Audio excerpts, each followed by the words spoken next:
7 minutos para analizar temas relacionados con la proforma y del estado de situación de la economía ecuatoriana. Hemos invitado en esta mañana al economista Rodrigo Mendieta, PhD. Él fue decano de la Facultad de Ciencias Económicas de la Universidad de Cuenca y rector de la UNAE. Economista Mendieta, quisiéramos conocer su punto de vista sobre esta proforma que será tratada el día de hoy en la Asamblea Nacional. Iniciemos por el déficit fiscal que se vislumbra en esta proforma, unos 5.500 millones de dólares aproximadamente, que no se indica el cómo, pero que tendrá que ser de alguna manera financiado. Su micrófono, si es tan amable. Muy buenos días, ¿sí me escucha? Ahora sí. Ahí sí. Adelante. Perfecto. Gustavo, un saludo cordial primero a usted, Rosana, y a quienes nos siguen por este medio de comunicación. Sí, bueno, estamos quizás por mucho tiempo después yendo a aprobar o a analizar una reforma presupuestaria, podríamos decirle de alguna manera nueva, ¿no es cierto?, para que sea, digamos, manejada por el Ejecutivo. ¿Por qué razón digo esto? Porque las últimas proformas presupuestarias o presupuestos del Estado, más bien, han sido presupuestos prorrogados debido a todo lo que hemos tenido que vivir los últimos 3 años prácticamente con el tema de muerte cruzada, elecciones tras elección de presidente de la República, lo cual hizo, ¿no es cierto?, que estos últimos años tengamos presupuestos prorrogados. Entonces, es luego, después de mucho tiempo, que vamos a tener un presupuesto, diríamos así, nuevo, ¿no? Es decir, un presupuesto que parte de una planificación que obviamente seguramente es la que estaría soportando a esta proforma. Y habría que Ahora añadir bien, allí a economista Mendieta, nuevo pero parcial, pues ha transcurrido ya un 75% del año prácticamente. claro que sí, es decir, ahí lo que se va a ver, ¿no es cierto?, son las reformas que se van a plantear y luego después también cómo se estaría encarando el presupuesto para el año 2026, ¿no? Y claro, ahí han surgido, como usted bien anotó en su intervención, el tema de que, por ejemplo, vemos falta de ejecución, vemos, por ejemplo, prioridades que no se estarían, digamos, o ciertas prioridades que se están dando, y que obviamente yo creo que esas dos cosas tendrían que entrar a debate, tendrían que estar muy claros para ser observados en este momento por la Asamblea, conjuntamente también con el tema del financiamiento. Yo creo que el déficit fiscal que hemos venido teniendo, que está al orden de los 5.000 millones de dólares, aunque para este año la ministra de Economía y Finanzas advirtió un déficit de 3.000 millones, pero siempre termina siendo más. Veamos, digamos, cómo se va a ir financiando, que es el gran problema que tiene el presupuesto general del Estado. Es decir, a esos 33.000 millones de dólares que se financia o que más bien se presupuestan gastar, no tenemos la compensación por parte de ingresos. Entonces, eso es lo que también hay que ir viendo. Entonces, yo creo que esas tres cosas tienen que estar claras. La ejecución presupuestaria, qué es lo que este momento se está colocando para el tema de financiamiento y obviamente cómo se estarían destinando estos nuevos gastos en temas de prioridad, anteponiendo ojalá los temas que más necesita el país en este momento, que son seguridad, el tema de salud y obviamente también no tocando el frente social. Yo creo que esos serían los tres, yo podría decir, pues, ¿no es cierto?, claves para el análisis de la proforma de este momento. Economista Mendieta, muy buenos días. Pues uno de los temas que es necesario definitivamente abordar es precisamente el del déficit. Según esta proforma presupuestaria, los ingresos serán de 27.400 millones de dólares y la proforma está contemplada en 33.000 millones de dólares. Se habla de un poco más del 4% del Producto Interno Bruto de déficit, es decir, el déficit es más de 5.600 millones y según algunos expertos y analistas dicen que esto incluso sería más considerando todos los pagos que se vienen de la deuda externa. Se habla de un nuevo endeudamiento para cubrir parte de esto de 11.000 millones de dólares aproximadamente. Sin embargo, este problema del déficit es un problema recurrente que además podríamos creer que se podría haber agravado con todo lo que ha ocurrido, por ejemplo, con los ingresos y la producción petrolera que se ha visto disminuida de manera importante debido a la situación del SOTE, del OSP y la propia situación en cuanto al petróleo aquí en el país y otros temas. ¿Cuál es el análisis suyo, las lecturas más bien respecto de esto? Tal como estamos, Rosana, el tema del déficit, como usted bien dice, no solamente es recurrente, sino también es muy complejo. ¿Por qué razón? Porque caída de ingresos que se necesitan o la reducción de ingresos que se pudieran necesitar para compensar los gastos, pues no son fáciles de hacer, porque ahí tenemos, digamos, pues gastos, digamos, que implican o que están asociados ya a un tamaño y una lógica de funcionamiento del Estado. Por lo tanto, es muy difícil que esta inercia pueda ser revertida. Por ahí no va, yo creo que el asunto. El asunto va por una priorización de gastos, por un tema de aumento de ingresos. Yo creo que eso es importante. Fíjese usted, por ejemplo, el Ecuador tiene que seguir trabajando en temas de exportaciones no petroleras. El año que llevamos, en el primer semestre, los datos del Banco Central reportan un récord histórico en el ingreso, o más bien, en el monto por exportaciones, rebasando o llegando a los 14.500 millones de dólares. Todo esto yo creo que tiene que llevarnos a pensar en cómo aumentamos el tema de los ingresos y cómo priorizamos esta situación. Y claro, esto también va a abrir la puerta, como usted bien dice, a un tema de endeudamiento nuevo. ¿Por qué? Porque gran parte de ese déficit o de ese gasto que se necesita hacer del Ecuador son de deudas acumuladas que tenemos desde el pasado. Y recordemos que el año 2026 ya van a empezar a, digamos así, pues caducarse o llega la fecha de pago de renegociaciones de deuda externa que nosotros tuvimos en los últimos 3 gobiernos, tanto de Moreno, de Lasso y obviamente también de Noboa en su primera parte. Entonces, esas renegociaciones van a empezar ya a sentirse en el año 2026 con pagos que se tengan que hacer y obviamente que eso nos va a llevar a un tema de deuda sobre deuda. Seguramente, Rosana, nosotros estaremos, si no es este mismo año, el siguiente año a puertas de un nuevo crédito con el Fondo Monetario Internacional e inclusive, dada esta reducción en el riesgo país, no nos debería sorprender que el Ecuador coloque deuda comercial propia en los mercados financieros internacionales. ¿Cómo va, por otra parte, economista Mendieta, la ejecución presupuestaria de cada ministerio, tema en el cual Ecuador siempre es bastante ineficiente? Y esto, de alguna manera, marca también el futuro de las asignaciones para la función pública. Sí, nosotros hemos visto que hay datos de ejecución presupuestaria muy bajas, ¿no? Hay ministerios y hay carteras o hay sectores públicos cuyas ejecuciones presupuestarias a la fecha no llegan ni siquiera al 20% o llegan al 30%, a pesar de que han mostrado una mejoría con años anteriores, pero se ve que esta ejecución presupuestaria todavía se queda debiendo, digamos, a el país. Pero yo quiero ahí poner algo que es importante y que se ha venido repitiendo y que lo dije también hace un momento.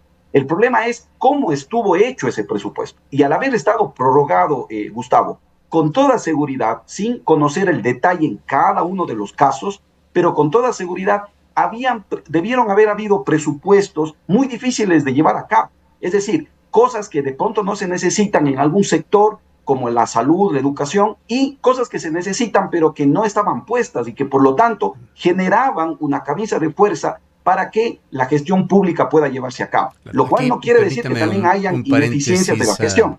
Ya que ha tocado usted el tema de la salud pública y sabemos la crisis que se ha generado y ha trascendido en estos últimos días, en salud pública es quizá en donde se da la más baja ejecución presupuestaria, con un presupuesto asignado 2025 originalmente de 5.136 millones de dólares, la ejecución no llega al 12%. Sí, ahí está, por ejemplo, un ejemplo claro, pero de lo que podemos escuchar también, hemos visto que la forma en la que estaban hechos los presupuestos, ¿no es cierto? Esperamos que ahora en esta proforma eso se esté cambiando, pero que estaban atomizados, ¿no es cierto? Y esto, atomizados, ¿qué quiere decir? Que, por ejemplo, cada hospital grande, cada centro de salud podía, digamos, o tenía que comprar los medicamentos, y esto llevaba a una serie de problemas en donde no estaba ajeno también los temas de corrupción. Eso yo creo que también es importante. Aquí, entonces, Rodrigo, yo creo quizás que un manejo distinto presupuestario es el que se necesita. Podríamos decir entonces, Rodrigo, es que bueno, hay problemas en cómo organizar y estructurar el presupuesto, es decir, hacia dónde efectivamente deben apuntar estos recursos, pero además podríamos decir también que hay problemas de eficiencia en el sector público, o hay un problema serio con el sistema de compras públicas, por ejemplo, que lejos de ser una herramienta que facilite los procesos y reduzca las posibilidades de hechos de corrupción, es todo lo contrario. Sí, sí, definitivamente. Por eso decía que no, esto no quita, ¿no es cierto?, estas deficiencias en gestión, que seguramente también están. Figúrese usted en temas de salud, uno, por ejemplo, solamente un indicador que quizás es el que más uno puede observar rápidamente, y es el cambio que hay en las autoridades, ¿no? Los gerentes de hospitales, los mismos ministerios, cambian, digamos, muy rápidamente o con tiempos o de lapsos pequeños, y esto hace que no exista una lógica de largo plazo, al menos de mediano plazo, para todos estos temas. Eso da cuenta de que hay una inestabilidad ahí y falta de gestión. Todo esto va generando complicaciones. Entonces, claro que sí, yo creo que estas son claves el momento en que se tiene que analizar el tema de estas propuestas de proforma presupuestaria, y sobre todo, ¿no es cierto?, también yo creo que eso tiene que ser solucionado de una vez por todas en los casos de estos claves y neurálgicos, como es el caso de salud. Quisiera preguntarle también, economista Mendieta, ¿cómo se maneja dentro de este tema presupuestario y además del manejo financiero del Estado el tema de la energía? Justamente en estos días estamos conociendo de nuevos contratos para las barcazas. Eregaustro es uno de los protagonistas allí. El gobierno tranquiliza, y es su obligación el de cumplir con esto a la población, sobre que no habrá apagones, pero estamos ya alimentándonos de energía eléctrica sumamente cara. Documentos de Eregaustro que hemos conocido en estos días sobre lo que se acaba de firmar este pasado 25 de agosto dan cuenta que la energía que producen las barcazas le cuestan a Ecuador por lo menos el doble del referente de la energía hidroeléctrica que se produce. Y además estamos comprando energía a Colombia, que a su vez cuesta por lo menos el doble de lo que cuesta la energía producida por barcazas. De hecho, Eregaustro ha asumido este tema justamente comparando estos valores para hablar sobre los beneficios o las bondades de las barcazas, pero en estos términos relativos. De hecho, se sabe allí que hay una cantidad, no se cuantifica, y esto quisiéramos preguntarle de cuánto podría ser de subsidio que tiene que asumir el Estado en la contratación de estos sistemas onerosos de generación de energía eléctrica. Me refiero a las barcazas y a Colombia. Bueno, Gustavo, mire, el año anterior, cuando tuvimos, diríamos de una manera, aunque no creo que eso quiera justificar, ¿no es cierto?, pero desprevenida el tema de sequía y lo que nos llevó a la crisis energética que se vivió, sobre todo en el segundo semestre del año 2024, pues el Ecuador, o en lo que se pudo ver en el presupuesto, eran gastos que no estaban planificados, alrededor de 170 millones de dólares, que justamente tuvo que ir a, digamos así, de alguna manera, generar o comprar ciertas cosas, ¿no es cierto?, de energía de último momento. Lo que se prevé, ¿no es cierto?, es que para este año ese valor podría ser del doble, pero que ya estaba, digamos, planificado para lo que pueda pasar en el año 2025, en esta última parte, en función también del tema de lluvias, del tema pluvial. Recordemos que nuestra matriz energética básicamente está basada en hidrogeneración. Entonces, vamos a ver, yo creo, no sé cómo están los temas de sequía para este año, pero, o para los meses que ya nos quedan, los 4 meses hacia adelante, para que termine el año, ¿cierto? Septiembre, octubre, noviembre, diciembre. Sin embargo, yo creo que estas previsiones que se están haciendo harán que el Ecuador se quede, digamos, tenga mucho menos impacto dada una sequía que se dé. Ahora, el costo, como usted dice, es importante. ¿Por qué? Porque todo esto absorbe el gobierno, pero claro, el costo de la energía está en un valor, digamos, pues estable o, digamos, constante, lo cual está haciendo que aumente el tema del subsidio. Ahora bien, si uno observa, ¿no es cierto?, esto, yo creería que en este momento que la economía se está dando visos de recuperación, estamos viendo buenas tasas de crecimiento económico, estamos viendo generación de empleo adecuado. Yo creería que tendría que ser un sacrificio que tenga que hacer el gobierno y obviamente todos los ecuatorianos, porque el tema energético no nos golpee. Recordemos que el año 2024 el tema energético se sumó a una serie de dificultades que terminó haciendo que la economía ecuatoriana decrezca en un 2%. Ahora estamos viendo visos de recuperación que esperemos se concrete en los próximos meses también. Quisiera preguntarle también el significado y cómo va la evolución del riesgo país, que está en el punto más bajo en lo que va del gobierno de Daniel Noboa, en el orden de unos 763 puntos. ¿Qué significa esto? Además, Ecuador por lo menos ha logrado salir de la cola de los países con mayor riesgo país en América Latina. Mire, el tema del riesgo país, también como lo hemos conversado en algunas ocasiones, responde a una serie de factores. Y claro, ahora vemos que ha habido una caída, asimismo histórica, estamos en niveles bajísimos, llegando a cifra de alrededor de 760 puntos.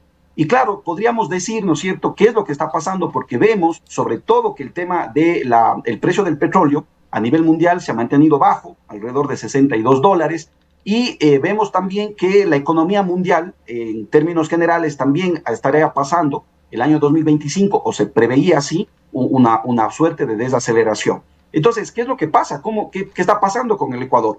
Definitivamente nos están viendo con buenos ojos, y yo creo que esos indicadores que estarían llevando a que esa percepción sea positiva, por un lado es la recuperación económica. Yo creo que el Ecuador, según las proyecciones que van a ser revisadas en los próximos meses, pero estaría teniendo este año al menos recuperar lo que perdió el año 2024, es decir, crecer un 2%.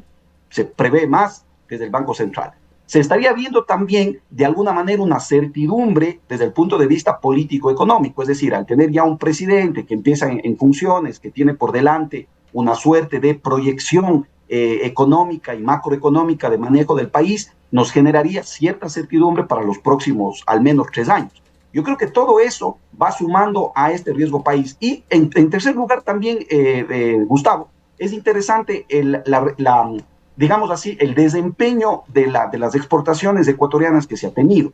Y ahí, si bien es cierto, pasamos por tener un buen producto, porque estamos colocando cacao, estamos colocando banano, camarón, estamos colocando también productos de derivados de pescado, ¿no es cierto? Todo esto, ¿no es cierto?, hace, o más bien, ¿por qué razón se está dando? Porque tenemos un buen producto, decía, pero también vemos que hay devaluaciones importantes en otros países con los cuales competimos, los cuales, o más bien, les estaría, digamos, afectando el tema de las exportaciones.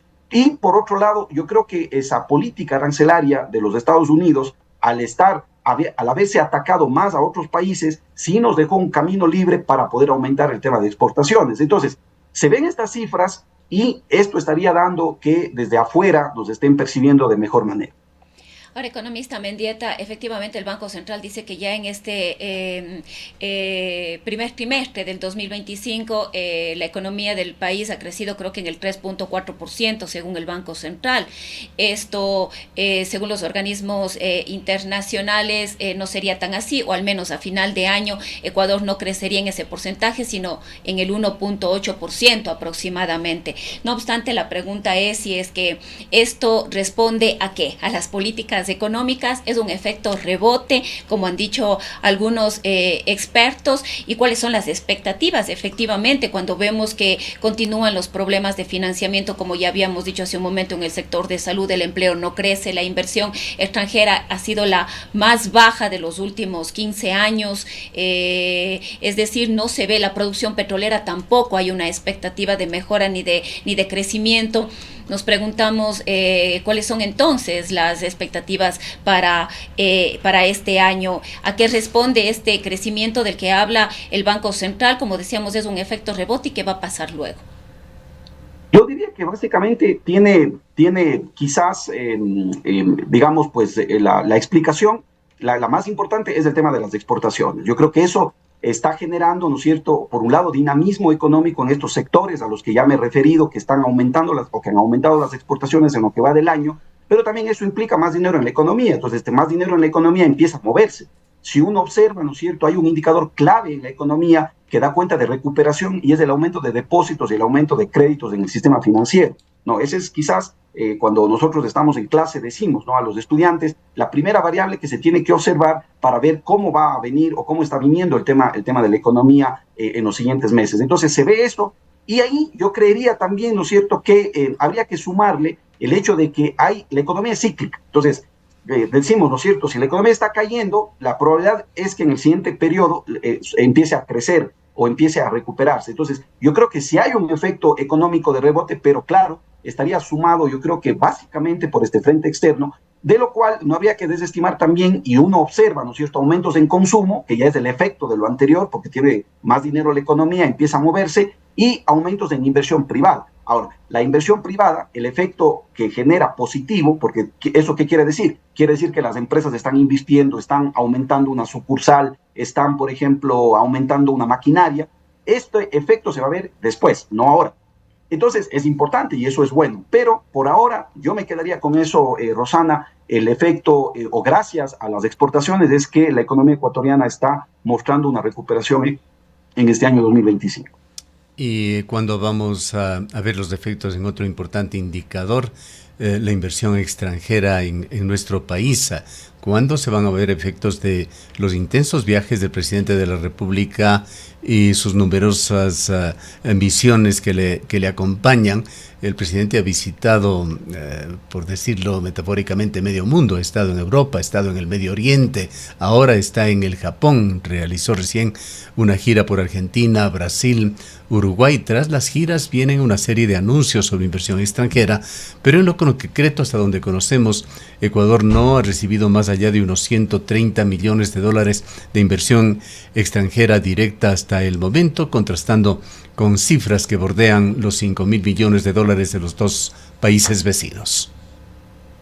Sí, es decir, esperaríamos que estas visitas, estas cifras de exportación, este tema del riesgo país reducido, dé frutos en temas de que, además de esta inversión privada interna, también venga inversión extranjera, como por ejemplo pasa en Colombia, en Perú, etcétera, ¿no? En Chile, mucha inversión.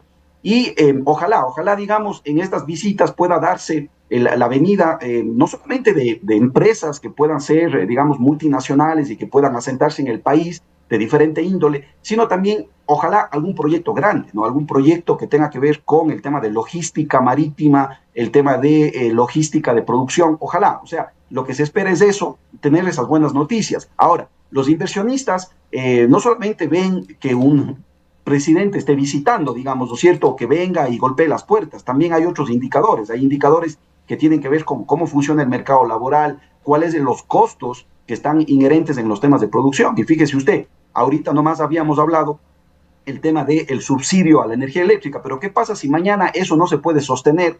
Aumentarían los costos de la producción de manera amplia. El tema de cómo están, por ejemplo, otros temas de seguridad jurídica, yo creo que esas son elementos que también se tienen que ir trabajando para que de manera integral el Ecuador se pueda mostrar hacia afuera de una mejor manera. Cerremos con un comentario, una visión suya sobre poner a Ecuador en vías de una economía sustentable. Hay noticias que siguen fluyendo en las cuales se evidencia que el gobierno tiene sus mayores expectativas en lo que es el extractivismo. Hay 4.000 millones de dólares en la proforma presupuestaria que se empieza a considerar hoy en la Asamblea, en proyectos mineros en la zona sierra, en proyectos petroleros en la zona sur oriental de Ecuador. Desde Japón, el día de ayer, también vinieron las informaciones de que el mayor interés del gobierno de Japón está en la minería ecuatoriana. Fíjese, esto yo lo veo de manera muy peligrosa. Yo lo he dicho antes y lo sostengo ahora.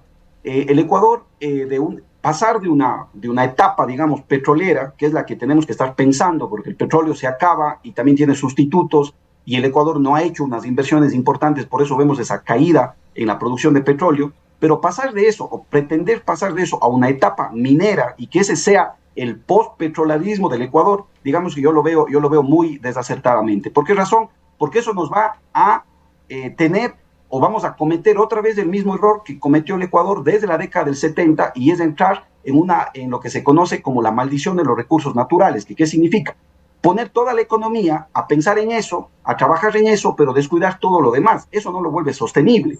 Entonces, descuidar los sectores turísticos, el sector de la innovación, el sector de la tecnología, el mismo sector de la educación, de la salud, que el Ecuador tiene mucho potencial, yo creo que sería caer otra vez en un mismo error. El Ecuador debe pensar, tanto a nivel nacional, pero también local, en el tema de provincia de la Suaya, el Auto ecuatoriano, en cuáles son nuestras, formas de producción, qué es lo que vamos a producir en el futuro inmediato, a qué nos vamos a dedicar, y yo creo que hay muchísimo potencial repito, basado en el tema del talento humano, basado en el tema de la innovación, la tecnología, la producción de conocimiento. Entonces, sería un error que el Ecuador esté pretendiendo en ello, lo cual no quiere decir que habrán proyectos, pues no habrán proyectos que sí puedan llevarse a cabo, que generen liquidez, pero para que el Ecuador invierta en eso. Ojalá que así sea lo que se está pensando y más no simplemente salir del apuro, generar ingreso y obviamente pues generar que el Ecuador otra vez quede hipotecando, ¿no es cierto?, su tema de sostenibilidad hacia el futuro. Bien, le agradecemos mucho por su presencia. A usted, Gustavo, Rosana, muchas gracias. Declaraciones del economista Rodrigo Mendieta, analista económico. Son las 8 horas con 32 minutos.